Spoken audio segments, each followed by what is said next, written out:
अभी आप सीखने वाले सूट का अगला यूज़। आपने 4 यूज़ेस देखे थे, अभी आप देखिए 5वां यूज़। यहाँ पर लिखा है कि शायद आप ये नहीं जानते होंगे।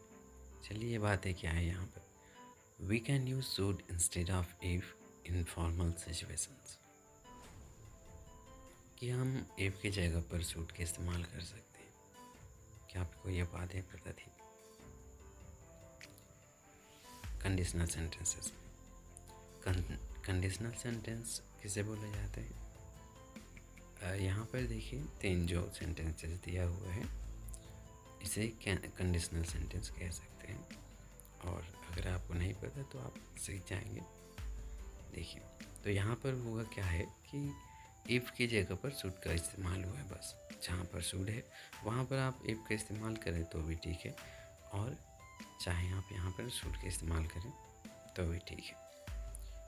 पर यहाँ पर शुड का जब आप इस्तेमाल करते हैं तो ये फॉर्मल वे में हो जाता है।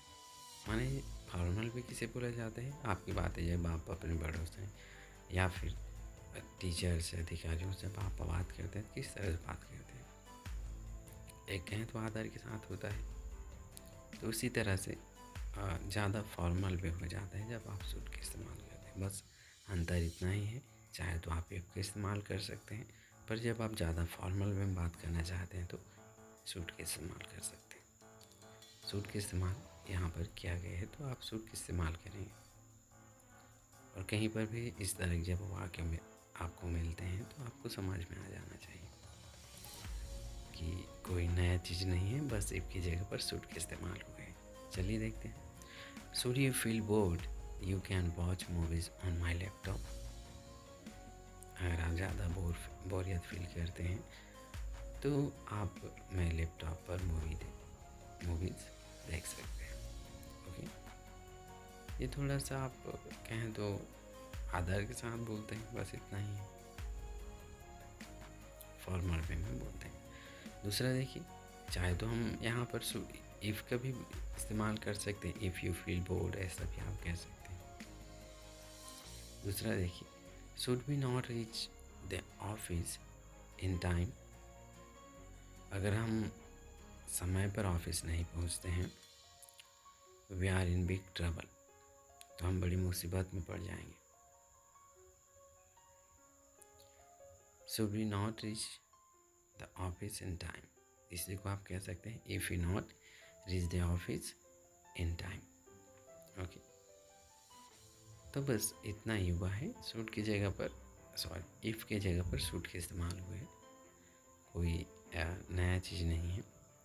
तीसरा देखिए, should you need more information about this products. यदि आपको इन उत्पादों के बारे में अधिक जानकारी चाहिए तो कृपया हमारी वेबसाइट पर जाएं। प्लीज़ विजिट आवर वेबसाइट और कॉल आवर डेस्क, या फिर हमारे डेस्क पर कॉल करें। तो यहाँ पर बस इतना जान के रखिए, इफ़ की जगह पर शुड का इस्तेमाल हुआ है। और हो सकता है आपके लिए नया होगा क्योंकि आपने इस तरह के वाक्य और पहले नहीं देखे होंगे आई थिंक। तो बस इतना याद रखिए, जब इस तरह के वाक्य इस्तेमाल होते हैं तो कोई आपके नया चीज़ नहीं है। So it's all, thank you. और इन सब चीज़ों को आप खुद लिख करके देखिए वाक्य कैसे बने हुए हैं। प्रैक्टिस ज़रूर कीजिए। Practice is the most important thing to learn English, to speak English. So keep watching every video. और मैं चाहूँगा कि आप एक नोट कॉपी बना लें और उन सब वहाँ पर इन सब को नोट करते जाइए। ये शुड का 5वां यूज़ है। तो चलिए ठीक है, अपना ख्याल जरूर रखिए। मिलते हैं अगले वीडियो में।